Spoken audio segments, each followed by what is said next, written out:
Bonjour chère auditrice, je suis très heureuse de vous retrouver aujourd'hui pour un nouveau numéro de notre podcast Moi et toi.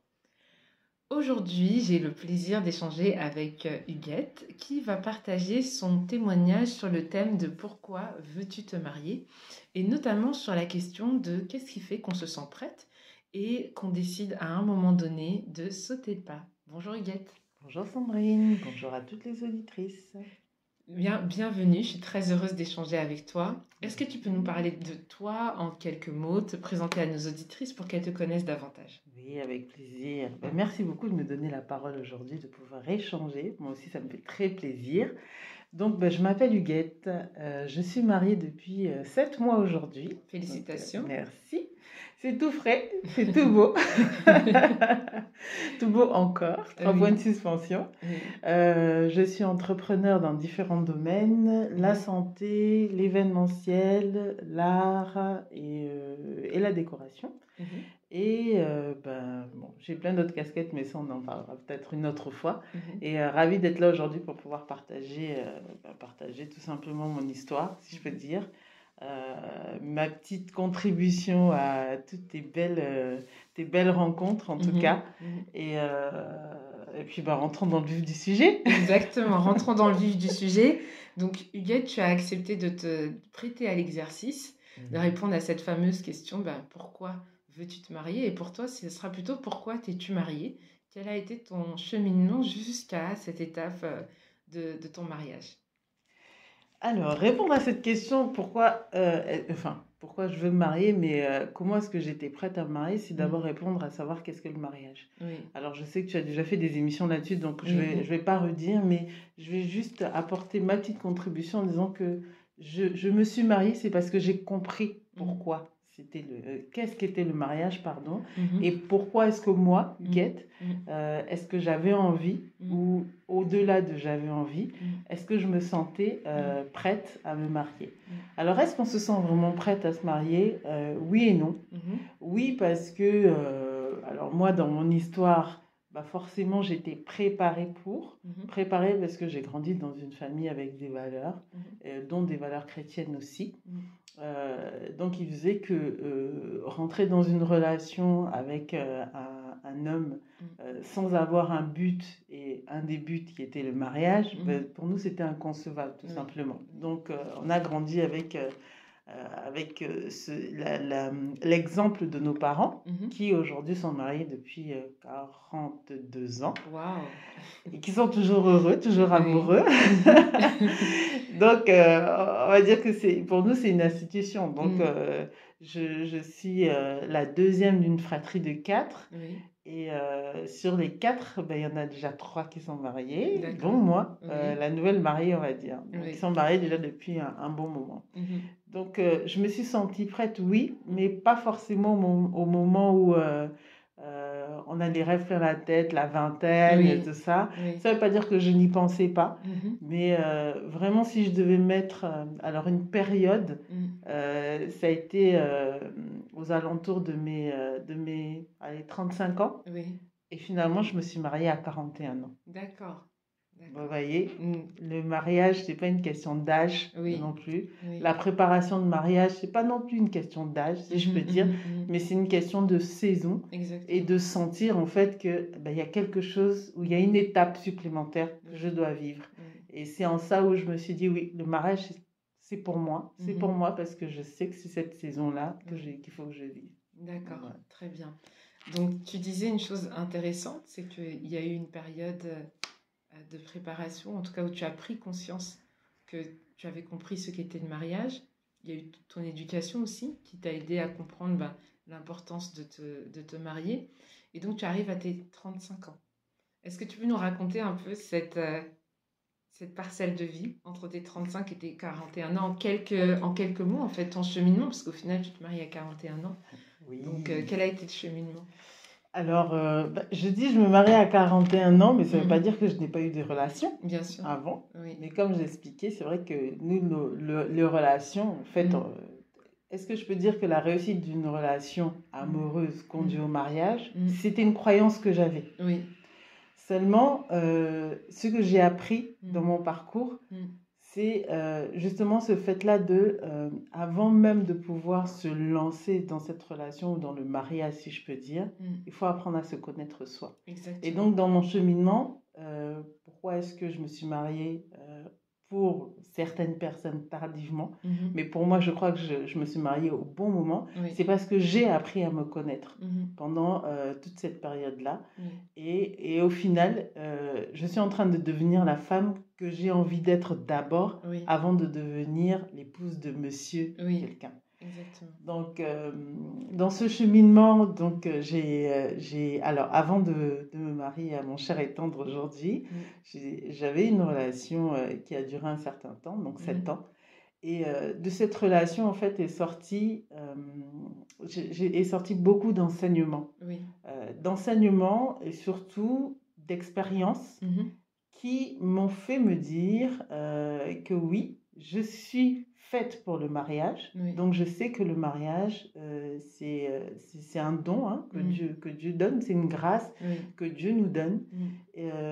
Mais il faut d'abord que je sache qui je suis et savoir où je vais pour savoir quelle est la personne qui va m'accompagner ou que je vais aussi accompagner. Parce que le mariage, on en reparlera certainement plus tard, c'est pas j'attends de recevoir, c'est je donne. Oui. Donc voilà. Donc ça, dans cette période-là, ça a été une période où, comme j'ai dit, je me suis construite en fait. Je me suis construite et finalement je me suis trouvée. Trouvée pourquoi? Parce que nous les femmes, alors on est très émotionnelles. C'est vrai. Dans nos relations, que ce soit avec nos amis et autres. Alors quand on passe dans cette relation de couple, oh là là, c'est beau l'amour, les papillons, tout ça, c'est magnifique. Mais au final, on se rend compte que on évolue aussi. Et nos attentes évoluent. Donc 7 ans, ça m'a permis d'être en relation et d'éprouver des sentiments. Mais je me suis rendu compte que les sentiments ne faisaient pas tout dans une relation. Exactement. Et c'est souvent ce que je dis à certaines personnes avec qui je parle, c'est que l'amour n'est pas un sentiment, c'est une décision. Au-delà de j'aime, je ressens quelque chose pour quelqu'un, est-ce que j'ai envie de me mettre au travail pour maintenir l'harmonie, pour aimer, donner encore, peu importe ce que la personne en face me donne. Exactement. Et en ça, c'est là où j'ai compris, en tout cas à l'époque, que non, je ne l'étais pas. Parce que oui, on a évolué, tout ça, c'est quelqu'un de très bien, mais que moi-même, j'avais besoin avant tout de grandir avant de passer cette étape-là de ma vie. Alors, malheureusement ou heureusement, aujourd'hui, je suis passée à une autre étape. Quand je dis malheureusement, c'est que forcément, on s'attache. Donc, il y a l'attachement aussi. Exactement. Mais heureusement qu'on s'est détaché à temps pour pouvoir vivre ce que je vis aujourd'hui. Exactement. Voilà. Donc, ce que tu nous dis, c'est qu'au final, tu en as tiré toutes les leçons. Positives comme négatives, tu en as tiré toutes les leçons et c'est ce qui t'a permis aujourd'hui d'apprécier davantage le choix que tu as fait d'épouser la personne avec qui tu es aujourd'hui. Dans ton expérience, si tu devais partager avec nos auditrices les points les plus essentiels, donc cette période-là où tu as pris toi le temps de te préparer pour le mariage, les points essentiels que tu as retenus dans ta préparation au mariage, quels étaient-ils? On en a entendu certains en disant que c'était d'abord te préparer en tant que femme, comprendre quelle était l'importance du mariage et pourquoi justement, au-delà de l'éducation, au-delà de tes croyances aussi religieuses, on va dire, tu voulais prendre ce chemin-là. Si tu devais partager d'autres aspects de ce que tu as appris, de ce que tu as vécu, de ton parcours, quel serait-il? Je dirais la place du passé. Parce que qu'on le veuille ou non, le passé est passé, c'est vrai. Mais ça a été un présent en fait. Et parfois, on peut avancer dans la vie sans se rendre compte de l'importance et de l'influence de notre passé sur ce que nous vivons aujourd'hui. Oui. Donc, pendant cette période-là, alors comme je dis, ça a duré, c'est vrai, 7 ans. Et après, en fait, j'ai eu une période de célibat de 9 ans. Oui. Donc, certains pourraient dire 9 ans, c'est beaucoup. Ben, c'est beaucoup par rapport à quoi, en fait? Oui, Et exactement. qu'est-ce que j'ai fait de ces 9 ans? Oui. Ben, ces 9 ans m'ont permis de retourner dans mon passé, mais pour, au-delà de revivre les scènes, parce que c'était pas le but, mais de me rendre compte, en fait, que non, ce qui est arrivé pour un but. Oui. Pour que je puisse apprendre et voir quelles étaient peut-être les failles, Oui. si on peut appeler ça des failles, ou même mes traits de caractère, ou même Oui. des choses en fait que je ne soupçonnais pas chez moi, et qui finalement, en tant qu'individu, là je ne suis pas encore dans la phase de je suis épouse, hein, Oui, donc en tant qu'individu, ben, quel est l'individu que j'ai envie d'être en fait? C'est ça, Quelle est cette femme que j'ai envie d'être? Oui. Et cette période de célibat, en fait, m'a permis de m'épanouir en tant qu'être humain. Exactement. Et on l'entend souvent hein, de dire que oui, faut être épanoui, on est épanoui seul, surtout dans nos milieux, dans nos milieux chrétiens. Oui. Mais la vérité, c'est que ça s'apprend. Oui, exactement. Ça s'apprend. Être épanoui, ça s'apprend. Oui. Ça se vit, bien sûr, mais ça s'apprend. Ça s'apprend comment? En apprenant de soi qui nous sommes. Oui. En étant confronté aussi à d'autres personnes, mais surtout en décidant d'être, de devenir en fait cette personne que, entre guillemets, on a trouvée à l'intérieur de soi. Oui. Je racontais une anecdote où je disais à une amie en fait que j'écoutais une personne parler qui disait que à un moment de sa vie elle a avancé et puis elle s'est rendue compte qu'en avançant elle faisait des choses qui étaient intéressantes pour elle mais qu'elle n'était pas heureuse et que finalement la clé du bonheur c'était même pas d'être en couple ou d'être mariée ou ceci, mais la clé du bonheur c'était de finalement être la personne qu'elle devait être. Exactement. Et jouir de tout ce qu'elle pouvait jouir. Exactement. Mais sauf qu'elle avait ce sentiment de ne pas être à sa place. Et elle a fait un voyage dans son pays d'origine et elle s'est rendue compte, en allant dans son pays cette fois-ci, que quelque chose s'était déclenché chez elle et c'est comme si tous ses rêves de jeune fille étaient revenus à la surface. Et là, elle s'est dit, voici ce qu'elle veut faire, entre guillemets, elle s'est retrouvée. Et en fait, le propos qu'elle disait, c'était retourner dans votre passé pour aller chercher la jeune fille que vous étiez, les rêves que vous aviez et confronter-les à votre présent. Pour aller vers votre futur. Et ça m'avait marqué parce que je m'étais dit, mais c'est vrai, qu'est-ce que je voulais faire quand j'étais plus jeune? Pourquoi je voulais faire ça? Finalement, quelles sont les situations de ma vie par lesquelles je suis passée qui m'ont soit permis d'avancer sur certains rêves, ou pas d'ailleurs. Après, il y a certains rêves qui, bon, entre guillemets, c'était plus le sujet du jour, si je peux dire, mais ce que je voulais profondément, là, il a fallu que j'aille le chercher en moi.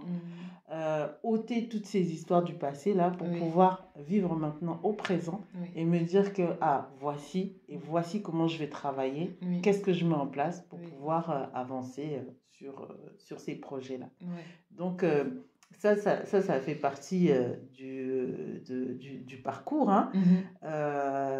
Donc après cette période cette période de doute, tout ça, donc il y a aussi il y a aussi cette période-là où, oui, je me trouve, en fait. Je me suis trouvée. Et là, on va dire que j'ai à peu près 35 ans de déclic. Et là, en fait, comment vais-je dire ça? Je réalise que non, je suis vraiment faite pour le mariage et je suis faite pour être mère en fait, parce que je suis déjà mère dans ma manière de faire, dans les responsabilités que j'ai, dans mes entreprises que j'ai pu monter et surtout que ma destinée m'attendait.